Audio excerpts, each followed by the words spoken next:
Vancouver is a great place for growing a garden.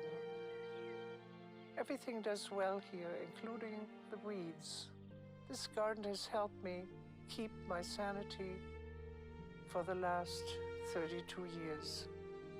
My name is Ulli Steltzer. I'm a photographer, a people photographer. Sometimes they call me a documentary photographer.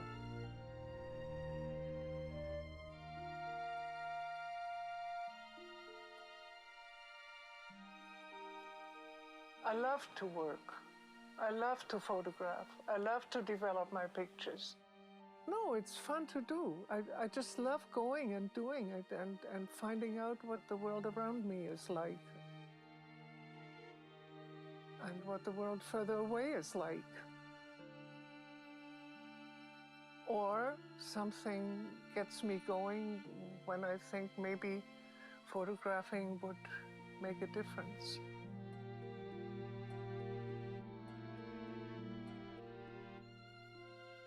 It took me a while before I realized that I really preferred doing black and white over color. And the reason for that is that it's an abstraction. In black and white, you have to look for content right away. And I like that. Because content is why I take pictures and not just color. I leave the color to the painters.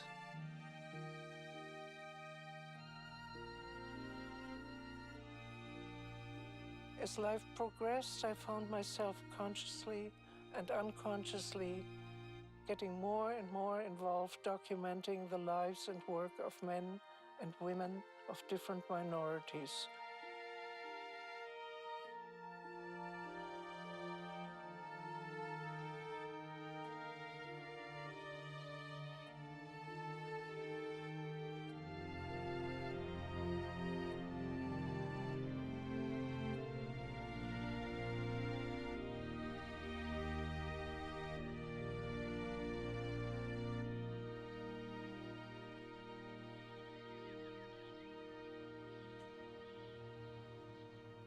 I was born in Frankfurt, across from the museum where my father was an art historian.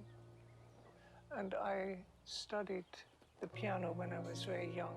And when the Nazis didn't like me in school anymore, I had private lessons and couldn't go to the music school in Frankfurt because of my father being of Jewish descent. I had very good teachers and enjoyed that until the Nazis wanted to put me in an ammunition factory. That was towards the end of the war, that was in '43, and some friends of mine arranged for me to get out of town to Potsdam, where I was a cook for 1 year. Cooking for 45 people. I was 19. I was the only cook. It was good when it was over. And then I got married, because now I was allowed to marry. And I had 2 children. And got divorced and took the kids and went to the US. I began my career as a photographer in Princeton, New Jersey, working for the local newspaper.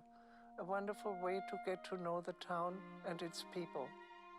I soon started my own studio, taking portraits of local people as well as of visiting dignitaries, of which there were many, and covering assignments for different organizations. Southern New Jersey attracted great numbers of migrant workers who were living under horrible conditions, often without running water. I kept wondering what their home conditions were like, so I went to the Deep South to find out. I put a sign on my studio door, giving the date of my return, and drove my little red Volkswagen to Alabama. The work I was doing prompted the Alabama police to escort me out of the state. 1 car in front, 1 in the back. I had been afraid of Nazi authorities in Germany for many years, but now I decided never again to let fear get in my way. I continued my work on the other side of the border in Mississippi.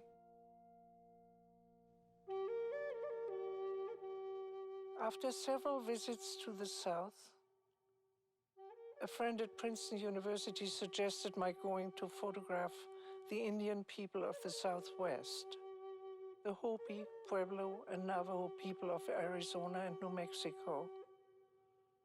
The reason I wanted to go was that I thought it would be interesting to know who really were the original Americans.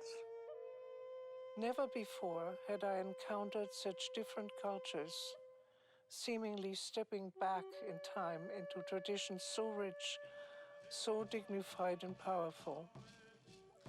I traveled to the Southwest to photograph on 3 different occasions, staying with Indian families. It's always good to go back. It's not good to only go once, because you make friends more easily when you come the second time, and you understand more and you ask more intelligent questions the second time, and I like to go back. I was told about Lucy Lewis when I was still in Princeton, so I went to look her up. And I remember it was difficult to get to her house, and it was nighttime, and so I decided to get the mattress out of my little Volkswagen and sleep in the desert down there. The next morning I got up and I went to the house, and Anne, the daughter of Lucy Lewis, was at the door. I talked to Anne and she said her mother wouldn't be photographed. And so I said, that's too bad. I slept out in the desert and had so much hope to take her picture. And so she said, let me talk to my mother. And then she came back, and her mother too, and said, it's all right, you can take her picture because the scorpions didn't get you. And anybody who sleeps in the desert is in real danger, but if the scorpions don't get you, then it's all right for you to take my mother's picture. So she was very, very nice and gave me a pot, and I bought some beautiful pots from her. And we had long, wonderful conversations, and I became very close friends with her daughter.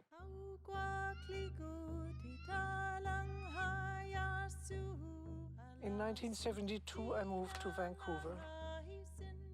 I knew about the people here from my friends in Princeton. They told me about the Indians of the Northwest. So when I came, I immediately started looking up people. I walked into this shop on Robson Street. They had baskets and masks and beautiful things, and asked them who did it. And they said it was the little man coming in. So I said, who was it? What's his name? I don't know. And the same they said about the women. Little women. It's always little. I got furious. I was so angry. I was so mad. I went to the University of British Columbia and talked to people there and said, who are the artists who are doing things now? And I was told there weren't any. They were all dead. The only one they knew was Bill Reed. I went to Bill Reed, and he said, well, there was Robert Davidson. He was very young, but he was very good. And then there was a woman who was buying art from different artists. Her name is Doreen Jensen, and she knew all the different artists, and I should contact her, which I did. And I asked Bill Reed, would he mind being part of the book, because I knew he was a great artist. And he said, not at all. And I photographed Robert Davidson. And then I photographed a whole lot of artists that I met through Doreen. And then I went on my own from reserve to reserve, asking people who was doing what. I met some wonderful people, made some great friends. And then there were the Hyders up north, Robert's grandmother, who adopted me later.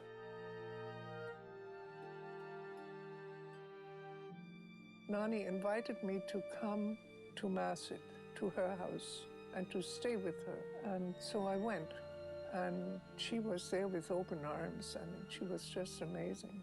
And I got a room, and I got food, and I got love, and I got information, and I got pictures, and I was just so lucky. And I've been going back to Masset many, many, many times.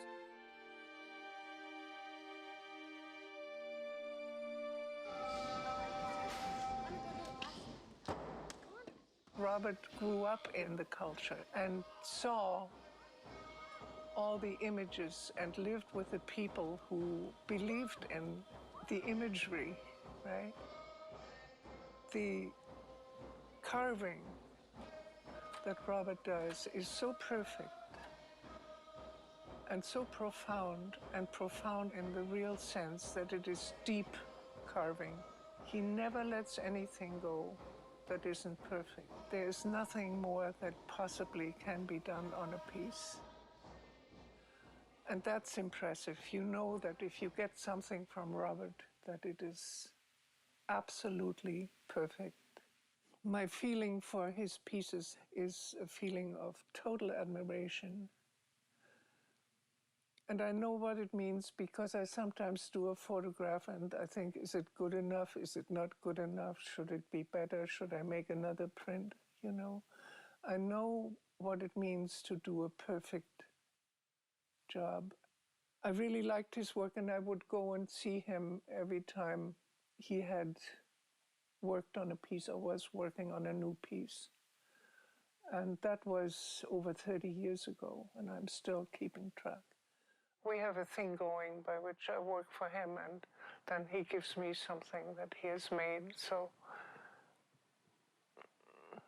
it's a nice way to exchange gifts.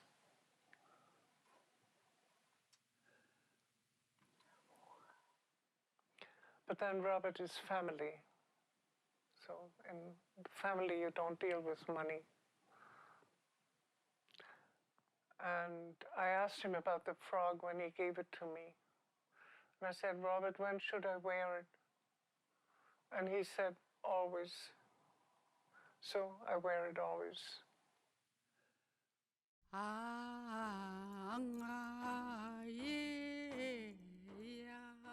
My publisher had wanted me to do a book in the Arctic, and he had mentioned it, but I did something very different from what he suggested. I did it my own way. I just traveled through the whole Canadian Arctic from the left to the right for 2 years, yeah. I came home a few times. I came home, I think, 3 times or 4 times. But for the rest of it, I stayed up there. I questioned the camera in the Arctic because the shutter froze and wouldn't work. And I pressed it, but it didn't, the picture didn't come on until it wanted to. So I just held the camera quiet until it clicked. And that made the cover shot for the book. And my hands froze too. And the skin came off like they took it off the polar bear, right? It was terrible. But it never got infected in it. I just kept going because I had to change film, and you can't change film with gloves on, right?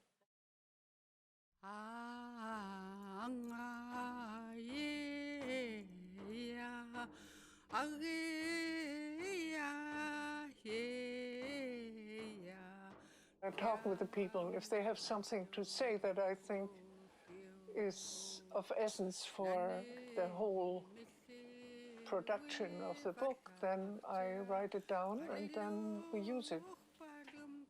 But I write it down so that I can read it back to them, so they know what I'm printing.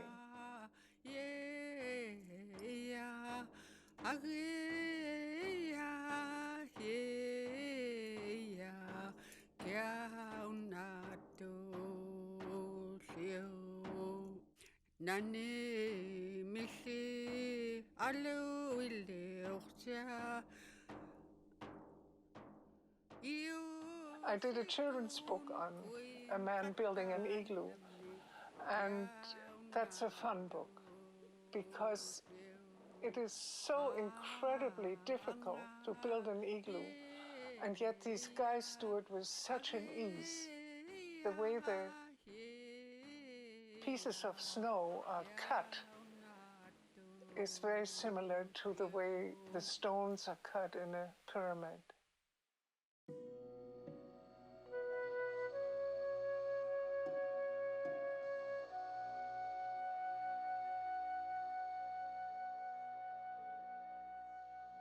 I went to India at a time that they were building this big Sardar Sarovar dam in Gujarat. There was a review of the project that the World Bank was involved in, written by some Canadians and one American.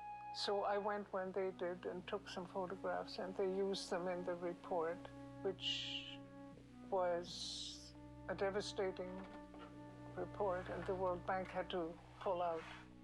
I took a lot of photographs at the time before the river was flooded, and the tribal people who lived there, who are the indigenous people of that area, had to get out of that area because they were just flooded out. So I have pictures before everything was underwater. Now everything is underwater, of course. Now I'm going again in January because the dam has gotten much, much higher, and a friend of mine and I are doing a book together. And I arrived in Bombay at the airport with my camera equipment, my rollies, 2 rollies. And they wanted to see the cameras. And when they saw the cameras, they didn't worry about me anymore. They said, "Oh, they are for the museum." So then I went ahead and photographed this dam, right? The pictures, of course, made trouble after.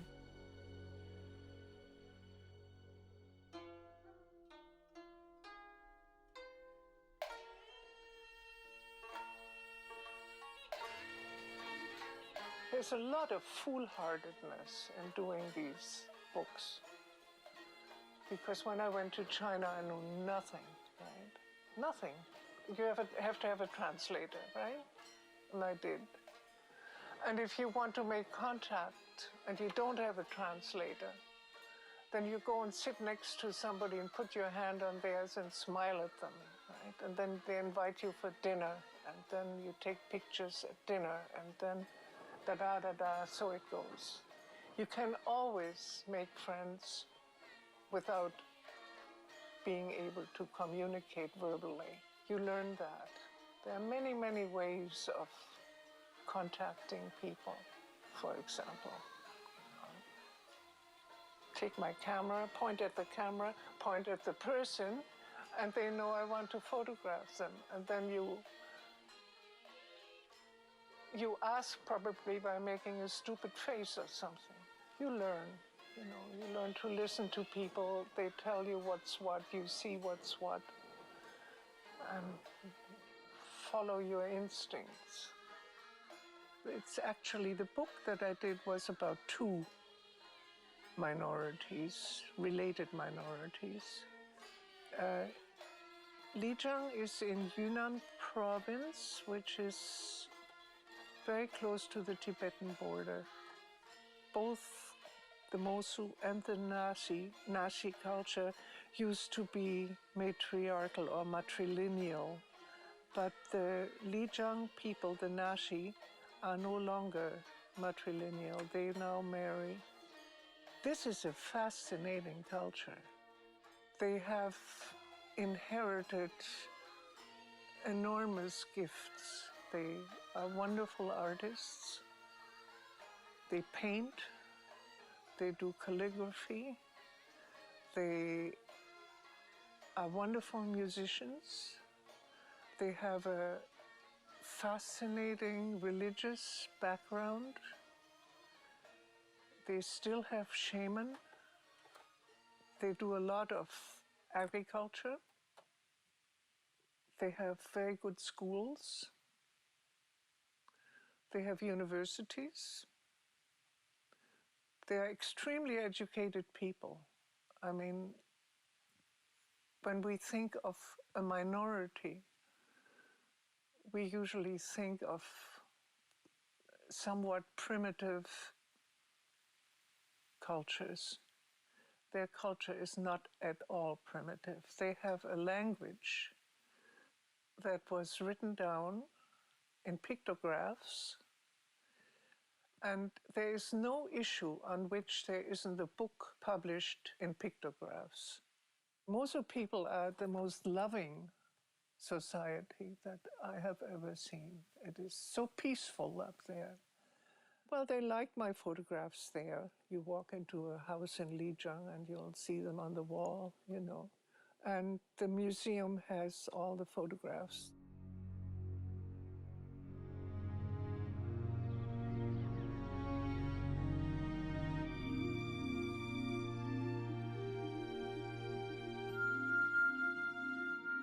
I'm as true to myself when I work in the garden as I'm true to myself when I cook a good dish, as I am when I take some photographs.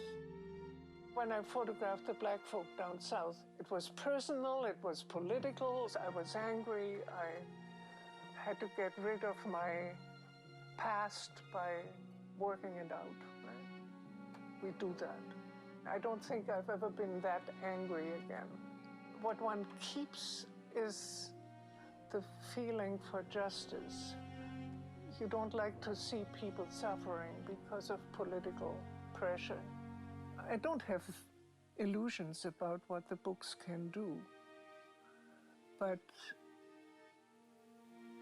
it's fun to document something that the average citizen doesn't see.